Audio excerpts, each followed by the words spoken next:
Hi and welcome back.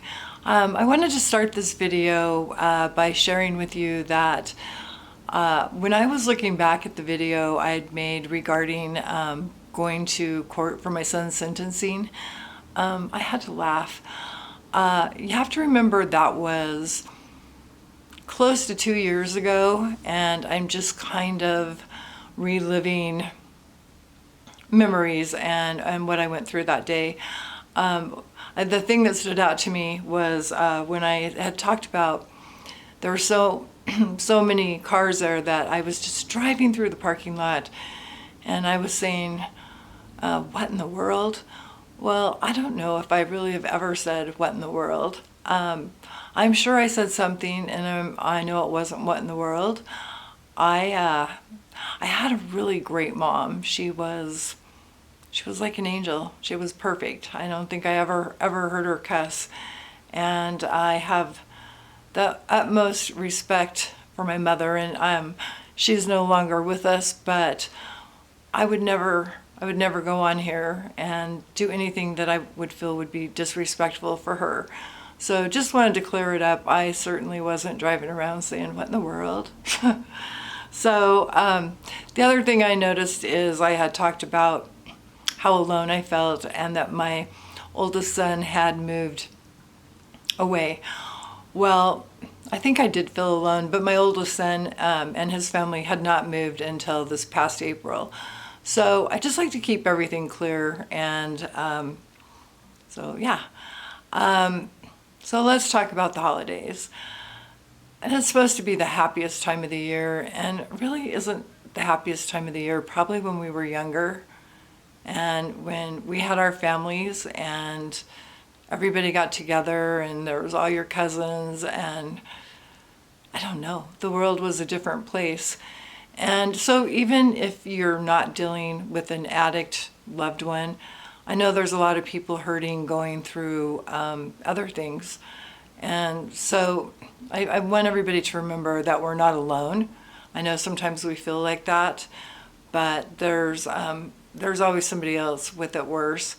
And I have to be honest, it's so hard to be around all these other families that get to have all their family, and it seems so whole and complete, and you know that you don't have that. And yeah, I'm going to be honest, sometimes I'm like, why? This isn't fair.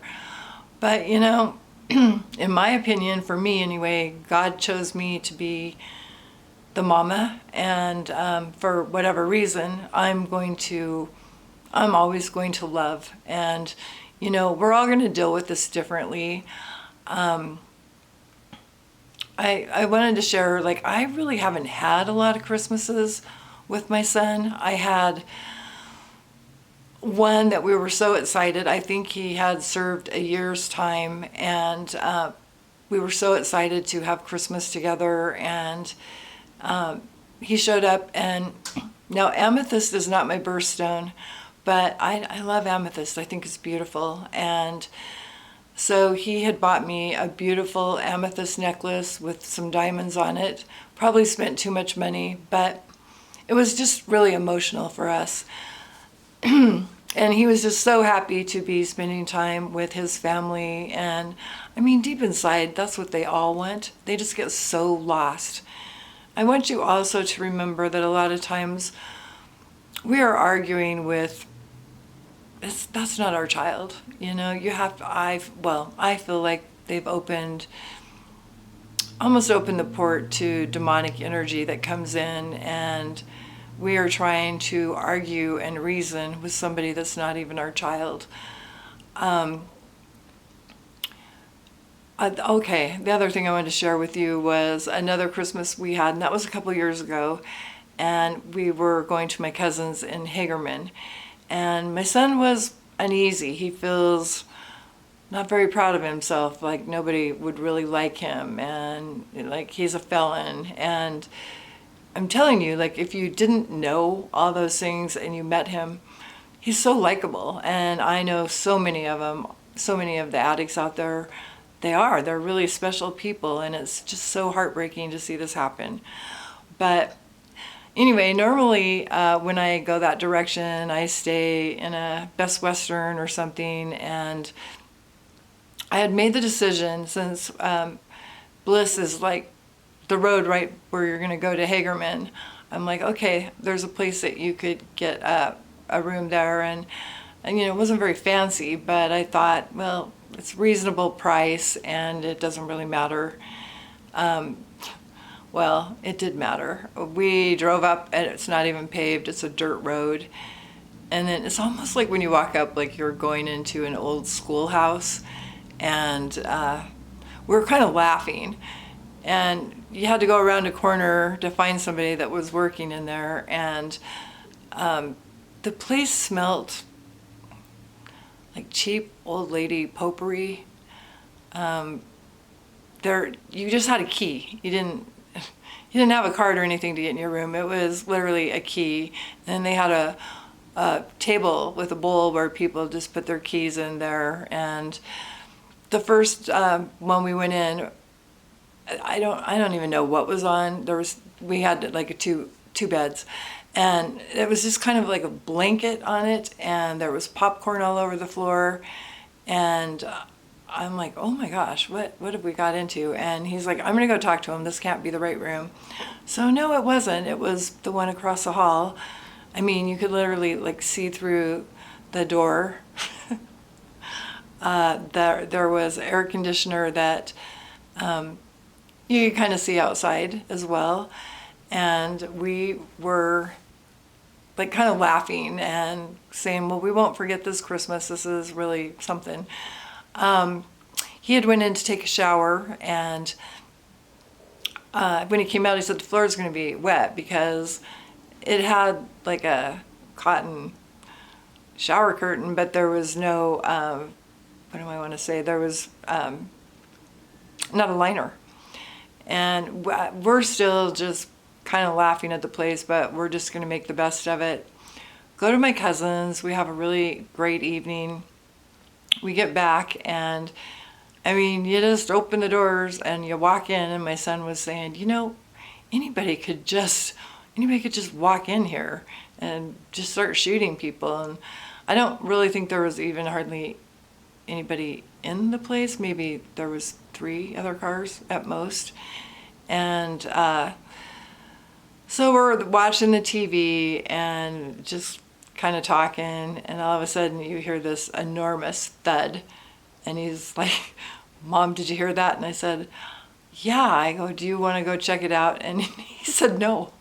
I'm like, okay, well, hopefully I'll see you in the morning then. And what's really embarrassing is I had left something at my cousin's, and he had called me.